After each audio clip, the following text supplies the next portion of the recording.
The situation with climate change is clear. The crisis is not being managed in the way it needs to be managed at the moment. I am Sir Dave King. I have set up a climate crisis advisory group.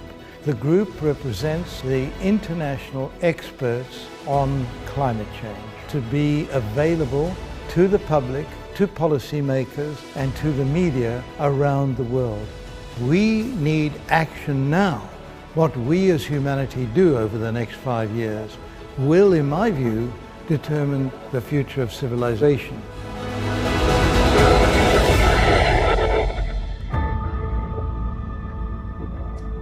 It will indeed. Now, hello and welcome to this month's Climate Crisis Advisory Group public meeting. Thank you all for joining us today.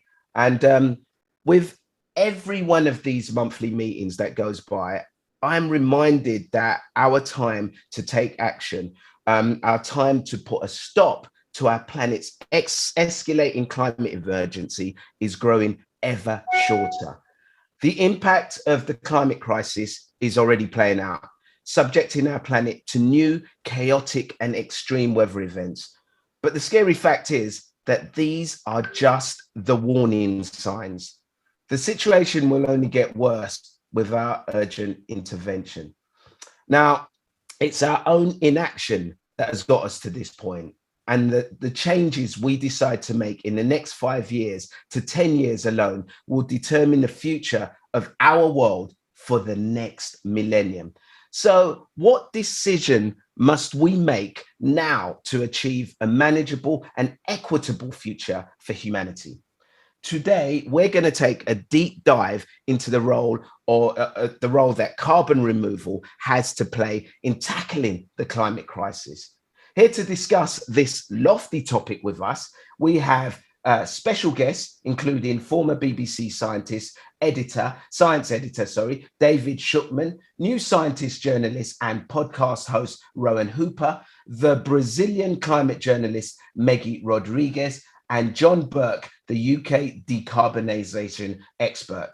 Now, we also have video contributions from Daffa Praditya, activist from Fridays for Future Indonesia, and postdoctoral research associate Jooeun Yoon.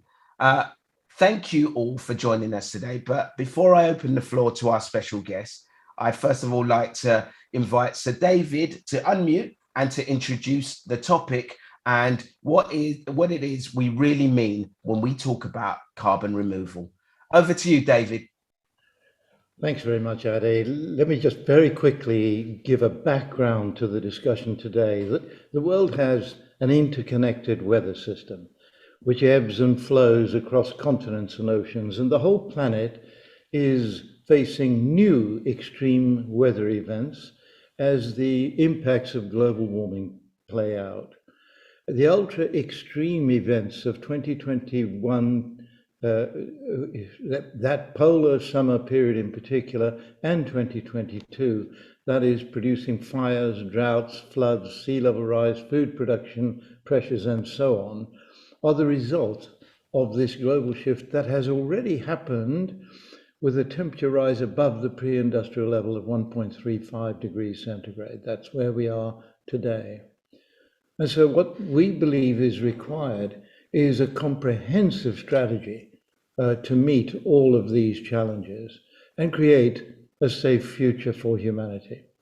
In our report of August 2021, we demonstrated that how the loss of ice over the Arctic Sea during the 3 polar summer months resulted in a very significant distortion of the jet stream. And this was then causally related to these extreme weather events. This was a very important analysis that we published in real time. And that's a big advantage of this group. It doesn't take us 6 years to produce a report. Now, in the most recent report from this group, we have delivered a coherent and necessary strategy to ensure a manageable future. It's expressed in terms of 3 R's: reduce, remove, repair. And we are going to focus particularly here at this meeting on the remove element of this. But please just let me remind you, we're not saying remove is enough. We need to give equal importance to reducing emissions deeply and rapidly and in a fair way. And we need to see that we repair those pieces of the climate change system, like the North Pole region, that are already tipping, going past their tipping points. Now, let's go to remove. The real question is, can we actually reduce the level of greenhouse gases in our atmosphere from the current level, which is around 500 parts per million, adding in methane and NOx and other gases, to something like 350 parts per million? That will create a safer planet for the future. Can we do that? And that's the question we're trying to tackle in this meeting. That would create conditions for a manageable future. So let me say thank you for letting me introduce this to you and pass you on back to Ade. Thank you so much, Sir David. They were really, really useful and very important insights, and a great way to help us frame our conversation today. Now, to kick off our conversation, I'd like to head over to Rowan first. Rowan, thank you very much for being here with us today. And as a journalist at The New Scientist, you're well versed in this area. And your book, How to Spend $1 Trillion, spoke to this brilliantly. So do you want us to tell us a little bit about this before we dive into your questions? Yeah, well, I mean, carbon removal has been a key point in various climate treaties. It's been part of the IPCC reports for years. But the big problem with it is that we can't do it at scale, and we can't do it cheap enough. It's around $600 per ton of CO2 removed at the moment. And it's just not, we just haven't got the tech working yet well enough. So what I'm worried about is how we've got so much pinned on it, so many hopes pinned on this, but we're not putting the investment in to get it to work at the scale we need. And what I'm worried is that, we have, because it's a technological way out, you get all these tech bros coming in going, right, we can get behind this because they can see dollar signs in their eyes, they can make money out of it. And then you have Exxon just put out a statement saying that they consider the market for carbon storage to be $4 trillion by 2050. But the problem is Exxon and big oil are not putting the investment in order to get the technology up to where we need it to be. So, I mean, what I'd like to hear from the panel is the promise and the very existence of carbon capture, like direct air capture. Is it a distraction from the deep emissions cuts that we need to make? What do people think about that? Does it give us license to carry on polluting longer and longer when we really need to be cutting? Thanks, Ryan. That's a really provocative question, and I think a great way to start. So I think Professor Nerali Abram could kick us off on this one. Thanks very much. And thanks, Rowan. It's a really great question to start us off with today. So I wanted to sort of just say a couple of points on this. And I think that the risk here is not just tech bros. I think that it really is a risk that governments and industries can use this promise of being able to remove carbon in the future, or even just buying offsets at this point in time to delay action to actually reduce emissions. And so I think that one of the things we really need to make sure stays front and center, as Sir David said, is that the first thing we need to do is to be reducing. And I think a way to sort of bring the conversation back to that and make sure that point isn't lost is to look at something like the Glasgow Pact, where it was reaffirmed that in order to meet those climate targets, we really need to be looking at a 50% emission reduction by 2030. We're not going to do that by carbon removal. The majority of that has to be through the actual reduction of emissions. And then that buys us the time and the carbon budget to then hopefully be scaling up these new technologies, which we're going to need to get to the net zero and then beyond net zero to start to really bring the climate back to the point where we think it really needs to be back to be stable. Thank you, Neroli. Professor Laura Diaz-Anadon, what's your thoughts on this? So, well, again, thanks. I agree. It's a great question. And I also agree with my colleague Neroli. We cannot let carbon dioxide removal and other and various methods get in the way of emissions reductions. At the same time, what we know from the latest IPCC report and what we've been saying in this group for a long time is that to stabilize the global temperature to 1.5 degrees is going to be very, very hard to do this without some level, again, a small part of it, but some level of carbon dioxide removal, in particular for some of these hard to decarbonize sectors where, you know, some of the technologies that we will need to fully decarbonize are even further behind when you compare them with some carbon dioxide removal technologies. So again, front and center, we need to reduce. Carbon dioxide removal will have to be just a small part of the solution. The more we reduce, the less we will need carbon dioxide removal. That's what we should be aiming for. But I think another part of your question, Rowan, when you were talking about the cost of different technologies, is that that one thing we should do to make sure that some of these entities that may be making big promises about this area is that when you have your own emissions, you know, you cannot use some small or modest investments in carbon dioxide removal as an excuse for not doing some of the things that we know we should be doing. And I think this is very important. As we know, technology costs can come down, usually historically as a result of major policy decisions that lead and crowd in major private investments. We might need some of this ultimately for carbon dioxide removal to get some of these costs down, but it definitely cannot be at the expense of reducing any efforts on what we know we have to do in other sectors, other areas. Totally agree. I think reduce should be forefront of our mind. I want to hear also from Dr. Tira Mustonen on this, because carbon removal shouldn't be, it doesn't have to be solely driven by tech. Are there some natural solutions out there that can be used? Yeah, thank you, Rowan and Ade. I'm zooming in from a traditional log house here in the Boreal North that was made in 1924.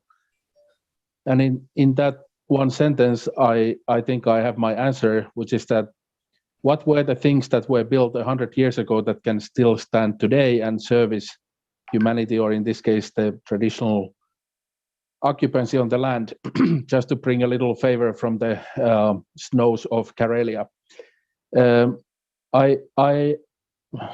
Coming out of the last IPCC cycle, I think what we wrote in the second working group was a lot of necessity for system change.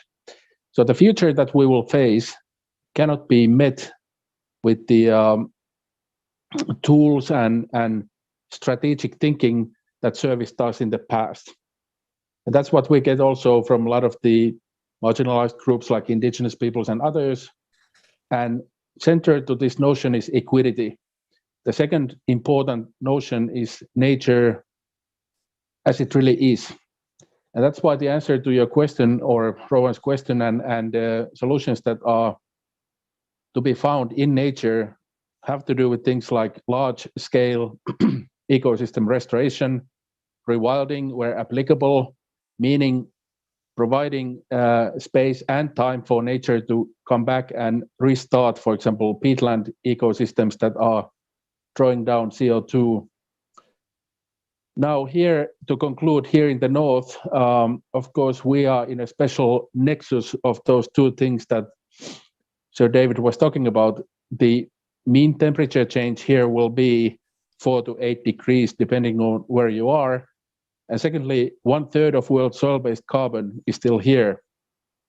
Meaning, what can we then do urgently to simultaneously tackle these points so that the North stays cool. We know we are cool and we want to keep it that way. And that's why difficult questions on land use, rewilding and restoration, and understanding the North on northern terms, and the fact that in some ways the Arctic and Boreal will serve to be the, in a way, the canary bird, as it has been said many times, for the climate mine. That's why don't underestimate the space and the spatial extent of the solutions here. Even though it's warming up, there are also huge things to do. And that's what I would say to that question. Thank you. Thank you, Tero. I think it's absolutely fascinating and forefront for me, in my mind, from those answers are, before we even look at carbon removal, we should be looking at reduce, but then we also have these NBSs, these natural based solutions that are out there that we can use, that we should not forget. They're so important and should be at the forefront of our minds as well. I see Dr. Fatima Denton, you have your hand up as well. Thanks, Ade. I was going to make a point about the equity implications of carbon dioxide removal. I mean, I have some problems related to the governance of it. Who does it? Where is it done? And how is it done? I think countries that have the resource pool, like the capacity, the infrastructure, might probably buy themselves more time. In many parts of Africa, industrialization is actually quite big on their agenda, on the National Development Plan. And it is fair to say that many countries in Africa may not industrialize in quite the same way. But some of the sectors, Laura talked about hard to abate sectors, but these are where priorities are higher: cement, steel, etc. So these are huge priorities, especially in the construction industry for countries in Africa. So in a way, I feel that governance challenges might be a problem. It is a bit of a double-edged sword, because some people have argued that if you remove carbon dioxide, you might maybe fast track a greener transition in Africa. But at the same time, I think that there is a sense that the transition in a continent like Africa, with less than 3.8% of global emissions, is really small. So what is there to remove? I guess is the question.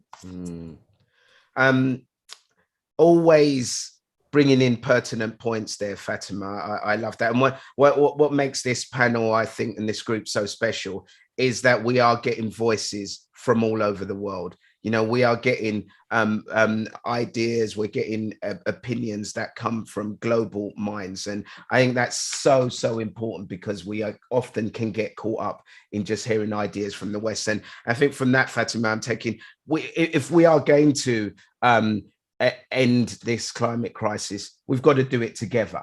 We have to find a way of doing it together. Equity has to be at the forefront. Rowan, have you got another question to ask us? And hopefully we helped you there on that first question as well. Yeah, well, I guess the other thing is, I mean, I don't know if Klaus Lackner's on the call today, but because this would be perfect for him, but maybe someone else could answer if he's not here. Are we going to be able to scale up in time? The big forerunner of technological removal is Climeworks in Iceland, and it's just had a delay in scaling up, and it's hitting problems, which is only to be expected when you're developing a new technology. But at the scale that it's needed, are we going to be able to get this technology up and running fast enough? So David, I can see you've got your hand up there for this one. Can you unmute, please, Dave? I like the question very much. Basically, what we have, I have a centre at Cambridge, and the Cambridge Centre is working globally with partners around the world. And we're working on biomimicry to take up carbon dioxide. So how do I mean by biomimicry? One of our technologies, which is now getting quite advanced, is marine biomass regeneration, which we're going to hear a bit more about later on. And that is simply mimicking the role that we understand the whales had before we first saw whales as a source of oil and we started culling them. And we now know the blue whale is down to 1% of what the population used to be. And it turns out that the whales performed a critically important function by bringing their feces up to the photic zone, into the surface of the ocean where the sunlight is there, and creating big green forests as a result.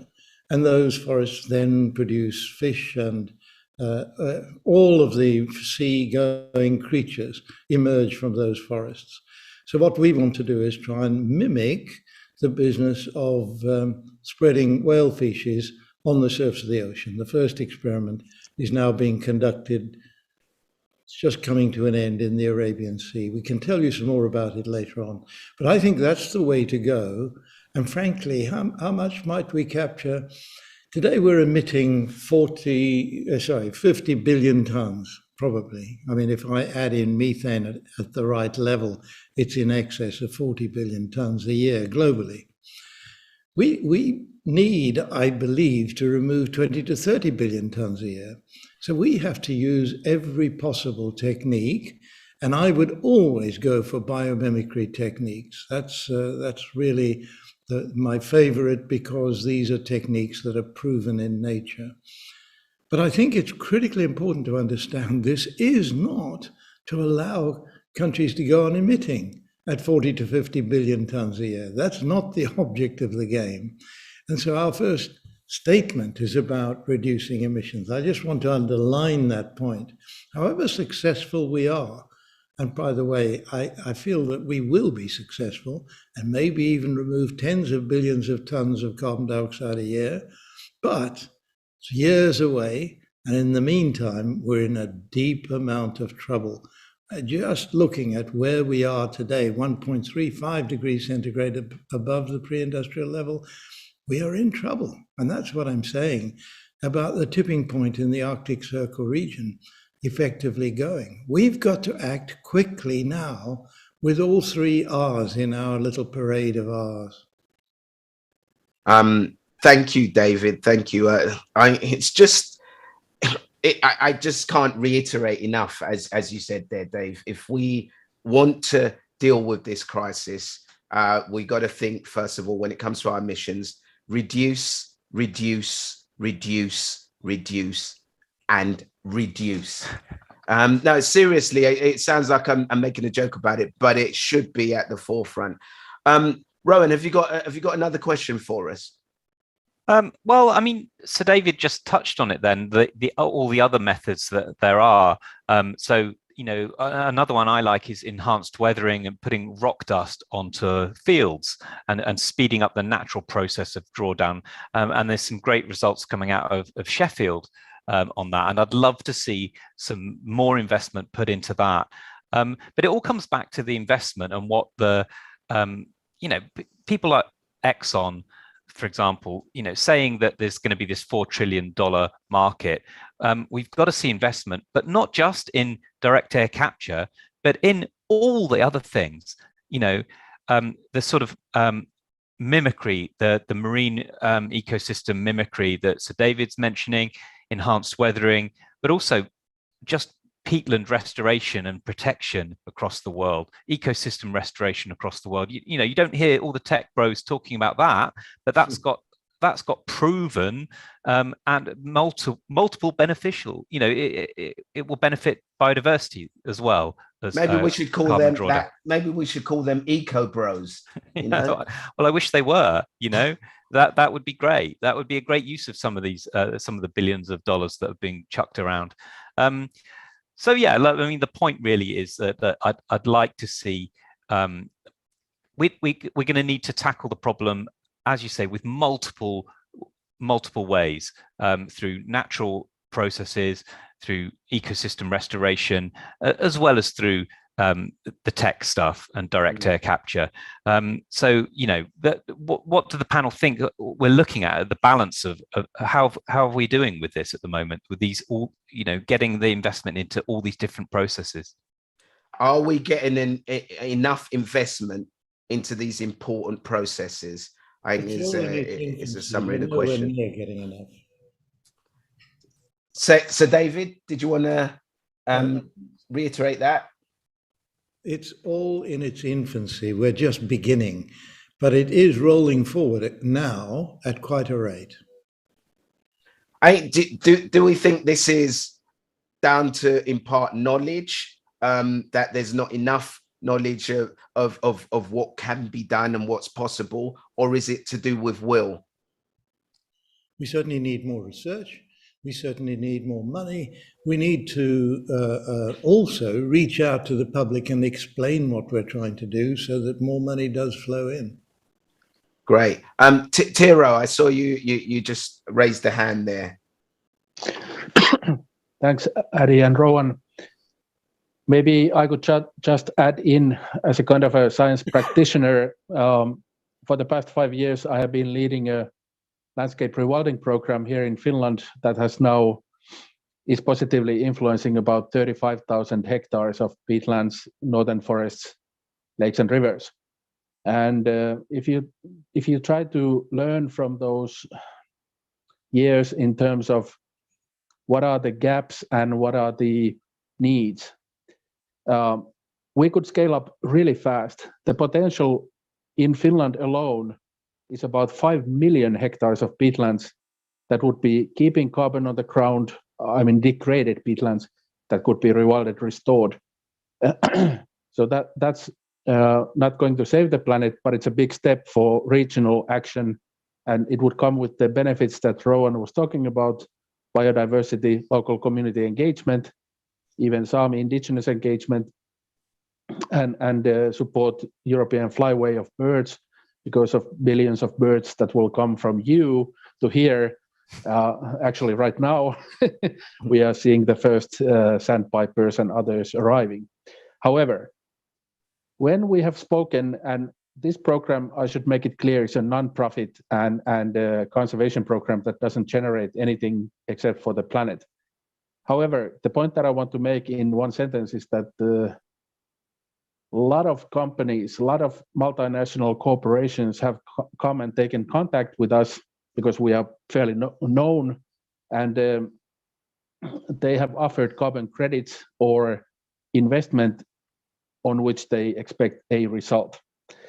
And we are then on a borderline of if the basic principle around the world is that polluter pays. But then on the other hand, there's now a rise in nature economics where if you are taking action on a peatland restoration, some of these sponsors, to which we have said no, because we don't operate in that particular world, want to certification of the carbon results, leading to another industry, which is the certification of carbon credits, and it's still all for profit. And the difficulty on peatland restoration is that, I'll end here, even on a 60-hectare site here in the north, you can have 25 peatland types. All of them capture carbon dioxide, but in different speeds, quantities, and so on. So that's why I was saying earlier that the solutions of the past are not necessarily applicable in this crisis.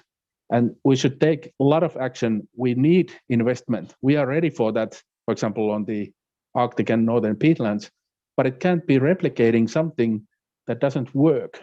And that's a bottleneck for a lot of the investment on shall we say, where the industries are looking for solutions. They might say, it's all wonderful and great and we'll chip in, but it has to produce profits as well.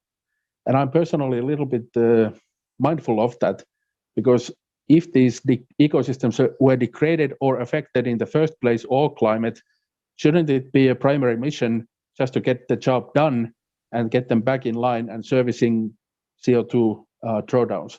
So the cost, economic model, and scaling are something in terms of equity and ethics and economy that are part of the puzzle. Thank you. Thank you, Dr. Tiro Mustonen, and also Sir David King there for answering those questions. And Rowan, thank you for bringing in, for joining us and asking those questions too. You are very welcome today. So we're going to move on to our next guest. It's time for us to hand over to David Shukman. David is BBC's first science, or David as BBC's first science editor. You've had a really interesting career. Now, do you want to tell us a little bit first about your experience in the field and your thoughts on the role that carbon removal can have in tackling the climate crisis? David. Ade, thank you very much, and thanks to everybody. Amazing comments and insights so far, and it's a great pleasure to take part in this. I got involved in reporting on the climate story kind of almost by accident nearly 20 years ago. I'd been covering all kinds of other things, defense and conflict and politics. And I came into the job, I don't mind admitting, a little bit cynical about whether the claims of environmental campaigners could be were sort of accurate. I mean, were things as bad as they reckon? And with the support of some great editors, I just wanted to get out to the front lines of the key research projects, whether in the polar regions or the Amazon or Siberia, and see for myself and share with audiences really the best, latest, most reliable science to really try to help the debate. Because at that stage, nearly 20 years ago, there were lots and lots of voices saying, is this thing real? How reliable are the scientific conclusions about it? And actually, for me, it was like kind of being smacked in the face in a positive way everywhere I went, because whether it was seeing the staggering loss of ice from Greenland or the unbelievable hardship faced by villagers on the coast of Bangladesh as the sea level rises, or the absolutely heartbreaking scale of deforestation in the Amazon, you know, the hacking down of one of the few natural allies we have in the fight against climate change, all of that just convinced me that we are doing an incredible job of trashing the planet in ways that are wholly negative to us, and that the search for solutions couldn't be more urgent. And actually, in my last documentary for the BBC, which aired during COP26, I found myself saying, look, I've experienced terrible despair at what I've seen, but also hope, because the wonderful thing is a forum like this, the engagement of brilliant minds, real energy at all levels of society, a staggering shift in corporate engagement, government engagement, NGOs, civic society, above all, the youngest generation. I think that means that if you're going to look for signs of hope and positivity, it's going to be somewhere out of all of that collective effort and energy. Interestingly, with this topic, carbon dioxide removal, I'm reminded of the early days, the early COPs I went to, COP 11 in Montreal in 2005. You know, if you were advocating, as a few people did back then, that we need to adapt to a hotter planet, that we need to think about adaptation, you were kind of a bit marginalized, because the focus was on reducing emissions, as it should be. And adaptation was seen as a distraction.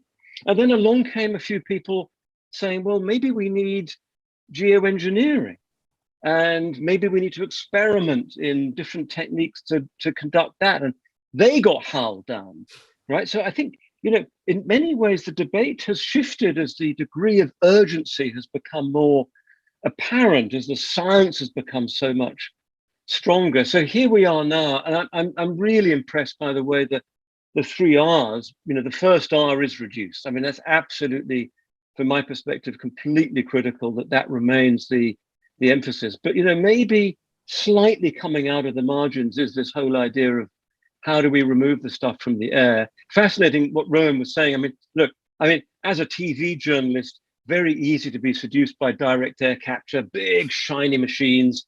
It seems so obvious, a lot of money flowing that way. I'm actually more impressed by what, Rowan, you talked about. I filmed in Sheffield with the idea of grinding up basalt and spraying it on the fields, and actually just the weathering process providing a kind of low-tech solution there. Look, my question, which I will get to, is how should this be framed? Because you don't want the backlash that happened in the early days with adaptation, let alone the backlash that's probably ongoing right now about geoengineering. I mean, even the plan to launch an experimental balloon, kept getting cancelled. How does this expert panel reckon this proposal can be most constructively framed so that it does move forward, it does attract investment, it is supported politically, and above all, that the public are helped to understand it? Because there's so much about this whole story that I think remains confusing for the public. Sorry, a very, very long question. No, but that's where I'm coming from. No, that was brilliant, David. It was a really fascinating introduction and insight into yourself, and also a great question. I mean, the public relations question, and I can't believe we have to look at it in this way and say, how do we come up with the right PR in order to incentivize the human race to save the human race? It's nuts, but you're right. We have to frame it in the right way. Otherwise, we'll turn people off. So here, who on the panel would like to take a stab at answering that one? I see Professor Lorraine Whitmarsh. How are you? Hello, I'm good. How are you? Yes. Yeah, so I do just want to just say one or two things, actually, because I think it's really critical to look at the evidence here around public communication, because there have been a number of studies looking at public awareness of carbon removals, geoengineering, and related ideas. And there's pretty low levels of public awareness in general. And where it is explained to the public what some of the options are, they express some pretty strong concerns. The idea that maybe we're messing with nature and not addressing the root causes of the climate change problem. And so some genuine concerns. And so I think it's important to differentiate the various strategies. And so some of the more biomimicry or nature-based solutions are very different to some of the other ones, and they may get more support. But another thing that comes out of this evidence base is that the more you emphasize geoengineering or carbon removals as a strategy, the more you do tend to reduce support for mitigation, for reducing emissions. And so that's why I think it's great that we have been sort of saying we need to have reduced front and center, but say that there is going to be also a need for removals from some of the certain, harder to abate areas.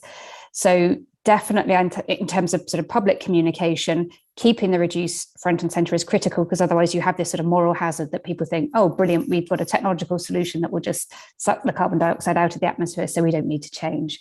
So I think in terms of communication, that absolutely has to be the way we position it. I suppose more generally, and we have talked about this in previous calls, the way in which we effectively communicate with the public is to highlight some of the wider benefits of reducing emissions, for people's health, well-being, prosperity, equity, etc.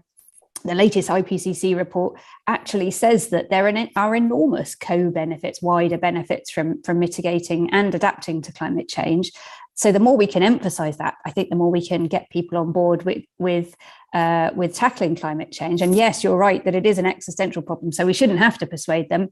But there are other problems that people are facing in terms of things like cost of living and other things that mean that, unfortunately, climate change does get sort of pushed to the back of people's minds sometimes. So if we can emphasize that actually tackling this issue will also help tackle these other issues that people are worried about, then hopefully we can get people more on board. Thank you, Professor Lorraine. Now, I mean, it's such a delicate balance that you have to strike, and I suppose, like in the PR world, the way we are in journalism and in TV and media, we're trying to find that concise that concise headline that we can throw out there that will hit all points for people. And I suppose that's where we have to come together, where the media world and the science world have to come together to find this line that's going to really capture the imagination of the public. Professor Neroli, I saw you had your hand up quickly. Would you like to take on this a bit? Yeah, just a really sort of small addition onto this, because I think it's a really important question, and I think part of the difficulty we have with the public perception on this is that we have people who are making sort of the small changes in their own lives. We have these really remarkable stories about these different technologies that are starting to be developed, and they're absolutely fabulous stories to tell. But I think that we have this risk of the public not actually understanding the scale of the problem that we face. And I think that very few people out there would actually truly recognize that we're at a point where we haven't even started to turn the curve on global emission reductions. That in 2021, we've had the largest annual increase in the largest annual emissions on record. I think that would sort of probably blow the minds of most people, because they hear a lot about these solutions and what we can do to tackle this problem. And so I think how it's a really difficult problem as to how we tell this story and get that public engagement, but at the same time convey the scale and the urgency of the problem that we're facing.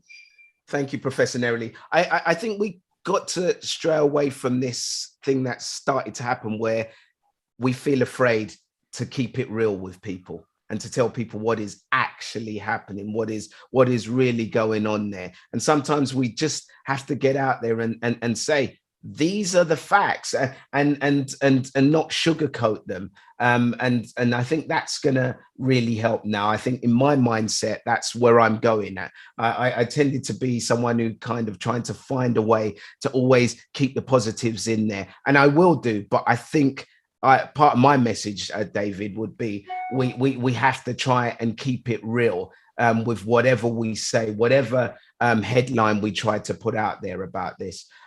David, thank you so much for your question and your contribution. It's a real pleasure to have you here. We are now going to move on, and we're going to head over to Meghie. Meghie, great to have you here with us today.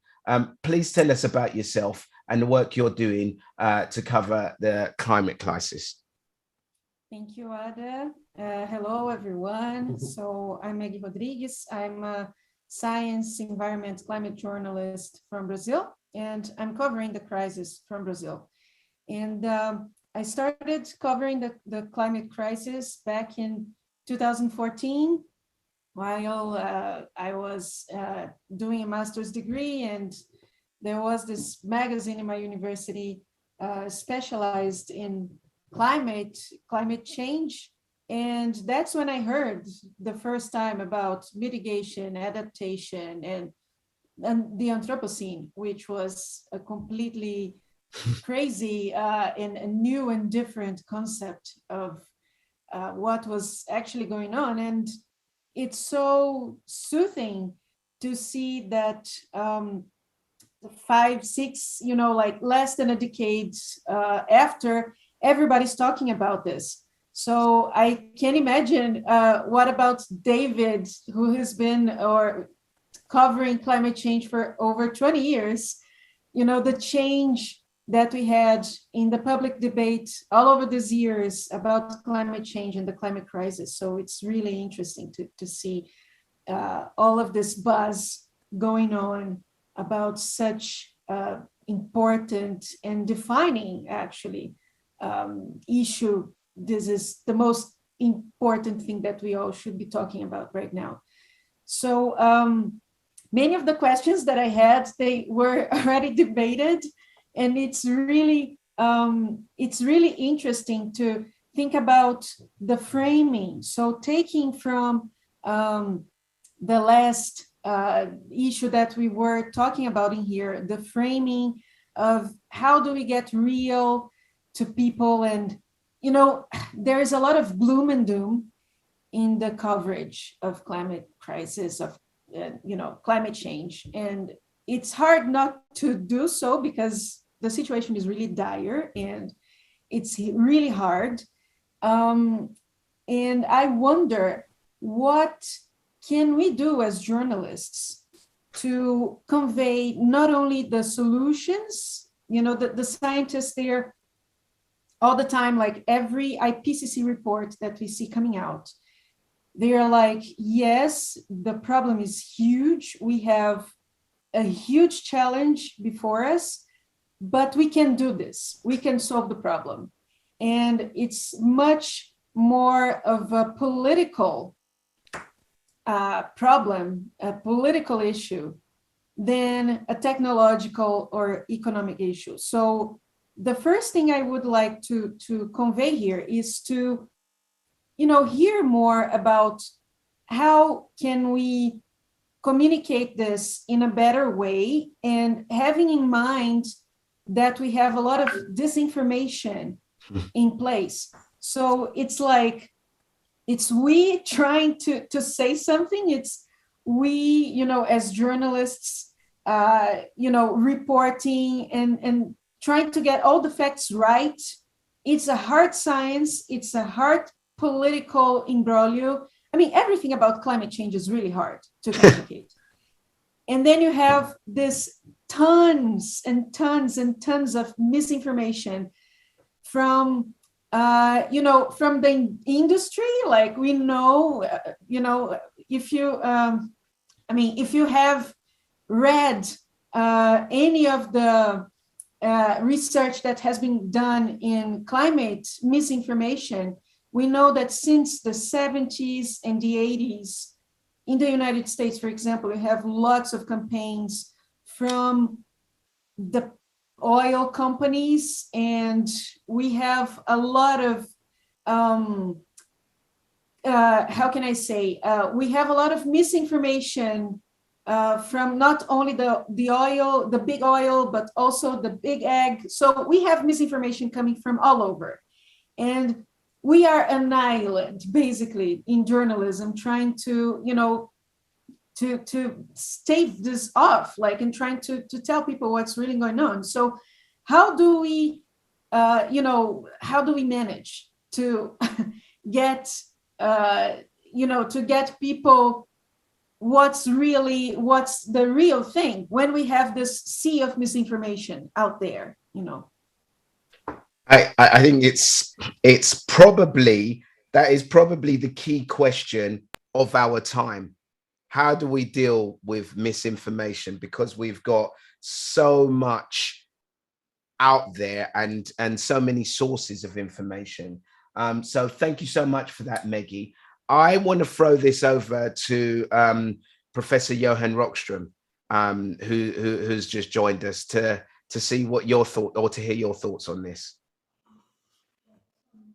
Yeah, thanks, Ade. And I was actually just about to raise my hand, so that was we could telepathically communicate on this, and a really important question, Meghie. And I have quite some reflections on this, and it's very timely because I just come from a long meeting with Tony Lizerovitz, professor at Yale University, who leads the opinion polls in the US on the perceptions on climate change. And one thing we concluded, which is the number one issue, I think, not to question at all your assessment, because I totally agree on the disinformation campaign, and particularly the historic responsibility of all the fossil fuel industries plowing in money into doubt and the whole merchants of doubt history we've had. However, today it's quite clear that there is not so much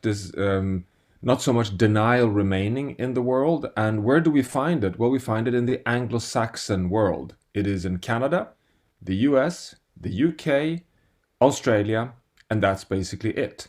It's quite interesting to see that the data shows increasingly that it is a Murdoch industry manipulation of the entire, the big scheme of things. Then you have all the social media manipulation going on at different levels, but the big forces that remain is really on the Anglo-Saxon kind of industrial media manipulation. And I find that as a quite interesting finding. Another finding from his work is that 33% of US citizens are today alarmed by climate change. They're not concerned, they're not aware, they are alarmed. This is a very significant number because most empirical research shows that once you pass 20% of any population, basically this is the diffusion curve of innovation, shows that you have to pass the 20% mark to tip the whole logic in a society. If 20% rise to the streets demonstrating, you get big changes. Or if you have the National Rifle Association in the US with those kind of number of population, they can really impact policy. So it can go both ways. But it appears that we more and more in most economies in the world have come to double-digit deep support for a transformation.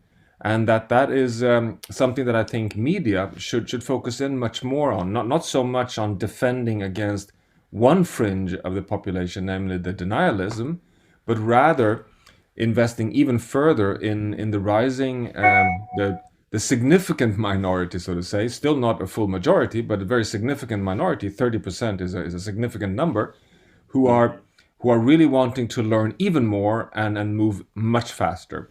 And I think that is a mistake we've done. We tend to defend ourselves towards the negatives while not investing in the positives. And then my final point, Ade, is that I think on your question, Meg, what should media then focus on? I think it's accountability today. Post-Glasgow, it's all about accountability, all about investigative journalism to really put to the public those who don't deliver on the promises made in Glasgow, because there were so many promises, just amazing.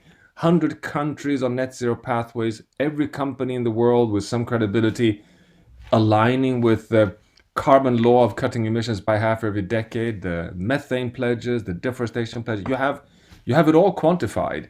And I think now is the time to keep the world accountable. And that's really good journalism, I think. Perfect. Absolutely perfect. Thank you for that, Professor Johan Rockstrom. Meghie, would you like to come back on that? What are your thoughts on what Professor Johan said there? No, this is awesome. This is absolutely brilliant. I just wonder, because what I see here in Brazil is even though you have this concerted campaign of misinformation, not only for climate change, but with the vaccine, we saw this with COVID-19, like you have misinformation in many aspects, in many issues, especially in the Anglo-Saxon world. But for example, here in Brazil, we receive a lot of influence from the United States. So for example, there was a research, including and by the way, it was with the Yale climate change communication with the same group of Dr. Leiserowitz in Yale, with a think tank here in Rio de Janeiro. And they noticed that Brazilians are generally very worried about climate change, about the deforestation in the Amazon, and it's like over 75% of all Brazilians agree that this is an issue and we should solve this. But the numbers from this year, they are a little lower than last year. And, you know, some of the researchers, they kind of raised the light and, you know, a red light to say like, what's going on in here? Maybe is it because climate change, which wasn't such a politically polarized issue in Brazil, it is now getting a little more polarized, you know, on the, on the same, following what happens in the United States. So this is something that people are still studying here in Brazil. And I'm personally quite concerned because we've seen many movements happening first in the United States and then coming to Brazil on misinformation, of politics. We saw what happened with WhatsApp and, the elections of 2018. So what happened, was a concerted misinformation campaign that got the result of the elections that we got. And this had not happened in Brazil before. So, yeah. I wonder if the same trends that are going on in the Anglo-Saxon world, they could repeat in South America or maybe in Brazil, because we are so influenced by them. But this is brilliant. No. Thank you, Professor. Thank you so much, Meghie. And well, hopefully with brilliant journalists like yourself, you won't repeat the same trends that are happening in the Anglo-Saxon world. And hopefully you will break that cycle that's going on over here. And but yeah, thank you for your contribution and thank you for answers from our panel. Going to move on now to and hand over to John Burke, who is a UK decarbonisation expert. John, it's good to see you again. And do you want to share your thoughts and any questions you have for the CCAG? Absolutely. And just very briefly, for those kind of who don't know my background, firstly, I'm delighted and somewhat surprised to be in such esteemed company yet again on the panel. My background has largely been in city and local government, so I'm directly involved in the practical implementation of decarbonisation policies and the strategic delivery of decarbonisation strategies and action plans for local authority and local authority representative bodies. And if you're wondering what the red squiggle is behind my head, that's the thoughts that I have about how we decarbonise ourselves. So I'm sure I'm not alone in that respect. Getting in that kind of rich, kind of practical vein, I'd like to focus on one specific element of carbon capture, which I think is of use to the panel.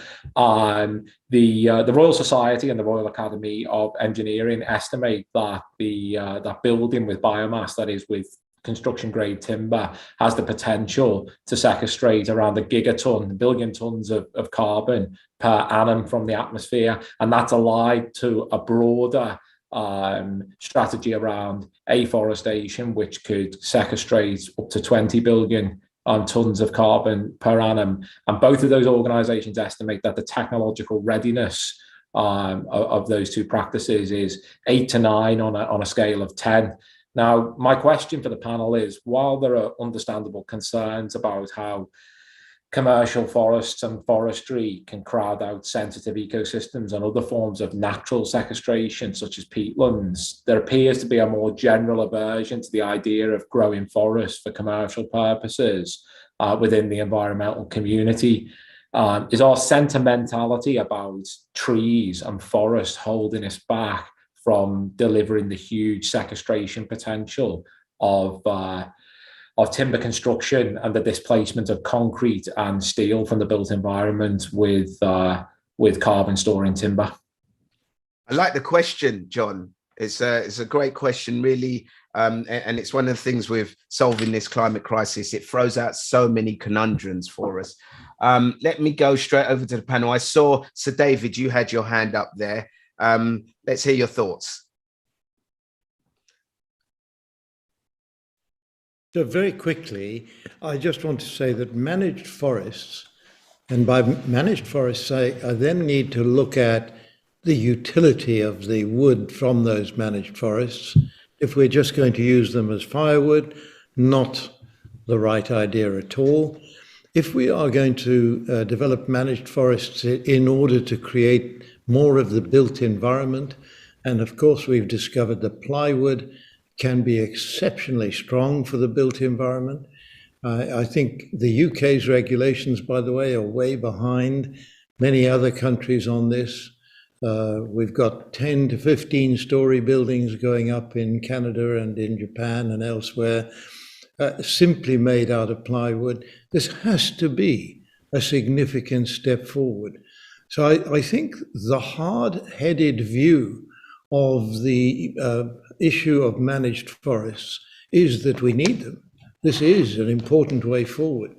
Of course, we need to separate that out from natural forests and protecting natural forests, and even if possible, rebuilding natural forests. I am going to take you to China, where the Loess Plateau was basically a high rainfall desert. This is an area where the Han people lived for thousands of years, and overuse of the land for farming led to the loss of all the water. And the mother river going around the area became known as the Yellow River because of all the desert sand flowing into it when the rain fell. And the Chinese government for the last 20 years have been rebuilding the forest that used to be there and that was removed for the farming practices.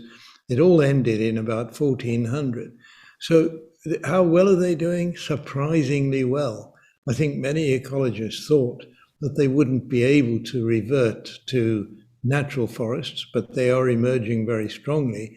But in that area, they've also got managed forests and they've got farms. So I think the answer is we need to use land sensibly and carefully, and managed forests have a key role in that process. Thank you, Sir David. Yeah, it is that is still such an interesting one that we have to, I think, delve more into. You know, it is our sentimentality about trees holding us back from the huge sequestering potential of commercial forestry. It's a great question, John, but we thank you for that. Once again, you always come with really important questions and great contributions. We're now going to move on to a video contribution that we have from Daffa, who tried to get through to us last month. So I would like to cross over now to a short video from youth activist Daffa Praditya, who has a question or two for us. Hello, good morning from Jakarta. I hope you are all doing well, and thanks for giving me a chance to ask a question. But before I gotta ask my question, I would like to make a bit introduction about me. So my name is Daffa Praditya, or you can call me Daffa. And currently I live in Jakarta, and I'm a college student. And now I'm taking English literature as my major in varsity. So regarding the topic today that aired today, I would like to ask about how can big cities really remove the carbon, or at least reduce the carbon significantly, meanwhile 90% of city activities still produce carbon every day. So as far as I'm concerned, specifically in Jakarta, most of the activity in Jakarta still produce plenty of carbon. So even though most of public transportation or many vital activities here have been moved from using fossil fuels to alternative energy, the amount of carbon still counts as high. And also for developing countries like Indonesia, even though we have a lot of resources, but we don't have enough advanced technology like developed countries have. And so in order to make an equality, what's your thought on that? And we know the technology is average and is expensive, and most developing countries cannot afford to purchase it. So I think that's all my question. Thank you. Thank you, Daffa. So that, I mean, that's another one of those questions that talks about equity. How are we going to do this if we're all in this together? Who on the panel would like to take that question? We got any takers for this one? I think Sir David, I see you got your hand up. Well, I'll chip in very quickly. Some of my colleagues will come forward with better answers. But I just want to say, when we come to big cities, there are many, many examples of big cities that have reduced their carbon emissions very substantially.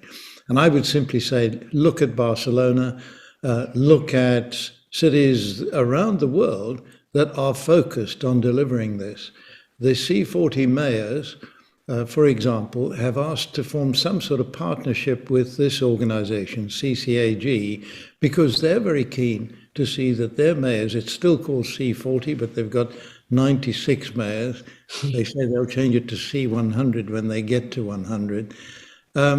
it's a very influential body. And so we are helping them to develop processes to reduce emissions in cities. There is so much that you can do. And it's partly insulating homes and buildings. It's partly the way transport is conducted. And there are really wonderful examples around the world. I think maybe for me, a big surprise was going to Bogota in Colombia, where the transport systems are simply amazing and well worth copying. I think, so David, as well, what it sounds to me like is also like a cry of help from developing countries saying, how do we haven't got the resources that a lot of the richer nations have, and how are we going to be left behind while you guys use all these amazing technologies to keep your countries clean and decarbonize? What about us? And I feel that feels to me like the crux of the question. Is there anyone else on the panel? Perhaps Lavanya, would you like to take that one on, Professor Lavanya Rajamani? Thank you. I think perhaps I could speak to some of the sort of messaging around these issues, which I think might be helpful also in connecting up to the previous question. I think there's much that has been said about what the path that we're on and what we can and how dire it is. But I think it's helpful also to focus, as others on the panel have also done, on what we actually can do, and the messages coming out, for instance, even on cities and cities that that Daffa was talking about. I think on the positives, really, on what we can do going forward. I think the messages coming forward are clear. Yes, we're not on track to 1.5, and yes, some degree of overshoot is inevitable. And I think this comes through from the sort of Working Group 3 report earlier this month. But it also found that there are options to halve emissions in all sectors, in all the sectoral chapters by 2030. There are options to do that, and this includes cities that we've just been talking about. There are options to do that, that the international legal systems are actually working, maybe not working as effectively or as quickly, but they are working. So for instance, there have been sustained emission reductions in over 18 developed countries in the last 10 years. That costs for a lot of these technologies are actually going down, which also helps with the equity issues that were just raised by Daffa. So for instance, on wind and solar and batteries, the costs have actually gone down 85% since 2010. So I think in many respects, there are positives that we can be focusing on, what opportunities there are. And so while, connecting up with the previous question as well, while sort of there is a lot of doom and gloom about, including amongst youth activists, I think I would encourage them all to sort of focus on the positives. The media and youth activists focus on the positives, focus on the opportunities that we have and that have been identified by scientists and across the sort of scientific community. And that's sort of message I'd like to leave this with. Thank you. Thank you, Professor Lavanya. We're going to move on to our final question quickly and see if we can squeeze this in, because it's another video contribution. This is a submission from Jooeun Yoon. And here we go. Here's Jooeun Yoon. Hi, I'm Jooeun Yoon, working as a postdoc research associate from Center for Climate Repair at Cambridge. Currently, I'm working on marine biomass regeneration project, which is ocean-based climate repair approach. Marine biomass regeneration aims to regenerate marine biomass and remove atmospheric carbon dioxide by mimicking the distribution of whale feces by spreading limited nutrient from research vessels. I believe strongly the MBR project has high potential to remove large amount of carbon dioxide from atmosphere.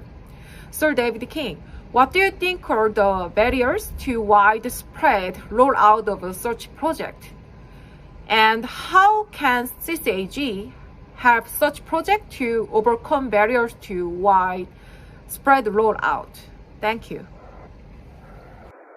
Thank you, Jooeun. So that question was directly asked to you, Sir David, and I think in short, part of it is what is slowing or stopping the introduction of projects like marine biomass regeneration, and what can we do to accelerate the progress? Yes, so Jooeun's using this as a means of directing a question to her supervisor.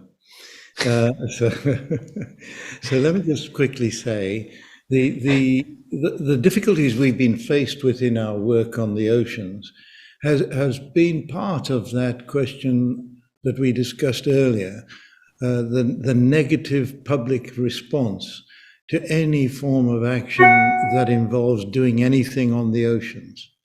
So the London Protocol for dumping at sea has actually prevented people from placing iron, for example, on the surface of the oceans at any scale, even though it could well lead to positive results. Now, by taking our line, which is that we are simply mimicking the behavior of whales, and what I would also say is we believe we'll be able to return the whale population to something like it was 300 or 400 years ago before we began whaling at scale for their blubber. That all of this work will recover the marine biomass systems. And that in itself is, I think, a much easier selling point with the public than simply saying, I'm going to try dumping iron on the surface of the ocean. However, I'm not going to minimize the challenges that lie ahead of us. We plan to continue our experimental work for the next 2 years. Then we will operate around island states where we can work within their economic zones. And then we would plan to operate at scale in the deep oceans of the world. In order to get there, we know we have to get London Protocol permission. Thank you, Sir David. We haven't got that much time, but I'm conscious that we haven't heard from Bob Carell, and I'd really love to hear your thoughts on some of today's questions, and also just basically summarize your thoughts on today's session. Thank you, Bob. Thank you, Ade. Yesterday I was in a Zoom, and we spent quite a bit of time. It was all around a simple question about the science we need for the the planet we want. That's something we all kind of think about. But what I think I think Meghie and Johan placed us in another tipping point issue, and that is how all the system works in the humanity that makes up our world of people and geopolitics and investments and all of that world. So there is a tipping point, and I think Johan really nailed it nicely for us, that we're at that stage where we in the science community can be and must be an organic part of that tipping point that's underway.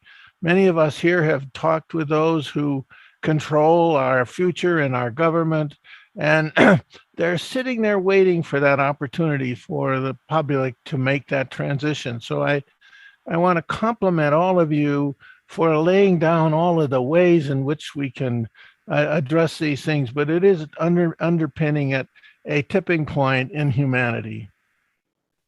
Thank you, Dr. Bob Carell, for that succinct ending.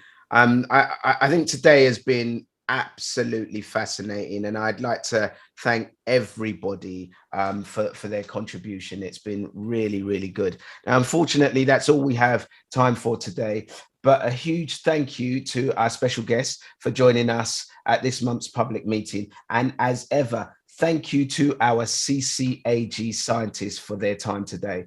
To those who tuned in at home, thank you so much for joining us. If you have any questions for our CCAG members, then please send them over on any of our social media channels. My takeaways from today is, let's focus on the people out there who want change, people who are already on side. We've got them on our side, so let's keep putting out the information to help them and give them their knowledge.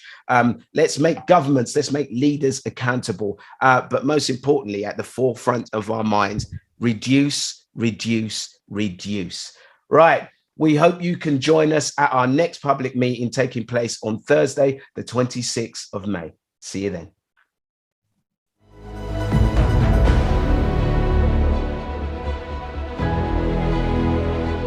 The situation with climate change is clear. The crisis is not being managed in the way it needs to be managed at the moment. I am Sir Dave King. I have set up a climate crisis advisory group. The group represents the international experts on climate change to be available to the public, to policymakers, and to the media around the world. We need action now. What we as humanity do over the next 5 years will, in my view, determine the future of civilization.